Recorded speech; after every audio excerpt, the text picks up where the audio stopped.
వరుసగా విజయాలు అందుకున్న సమస్య పూర్తిగా ఫ్లాప్లో వెంటాడిన ఇబ్బంది. బ్యాక్ టు బ్యాక్ ఫెయిల్యూర్స్ లో ఉన్నాడు రామ్. ఆంధ్ర కింగ్ తాలూకా రిలీజ్ కు ముందు ఏదేదో అనుకున్నాడు. ఇప్పుడు అన్ని పక్కన పెట్టి హిట్ కోసం కొత్త దర్శకుడితో చేతులు కలుపుతున్నాడని సమాచారం. ఒకప్పుడు బాక్స్ ఆఫీస్ దగ్గర మినిమం గ్యారంటీ హీరోగా కనిపించేవాడు హీరో రామ్. కానీ వరుస ఫ్లాపులతో అదే బాక్స్ ఆఫీస్ దగ్గర చాలా వెనకపడ్డాడు. అందుకే అలర్ట్ అయ్యాడు.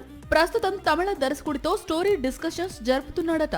తమిళ దర్శకుడు అంటే ఎవరో కాదు, కోలీవుడ్ స్టార్ డైరెక్టర్ లోకేష్ కనకరాజ్ దగ్గర అసిస్టెంట్ డైరెక్టర్ లోగి విఘ్నేష్ తో కొత్త సినిమా చేసేందుకు సిద్ధమవుతున్నాడట. దీనికి ముందు అంటే ఆంధ్ర కింగ్ తాలూకా విడుదలకు ముందు హారర్ మూవీ చేయాలనుకున్నాడు రామ్. ఇప్పుడు ఆ ప్రాజెక్ట్ ను పక్కన పెట్టి ఊర మాస్ మూవీతోనే ఆడియన్స్ ముందుకు రావాలి అనుకుంటున్నాడట.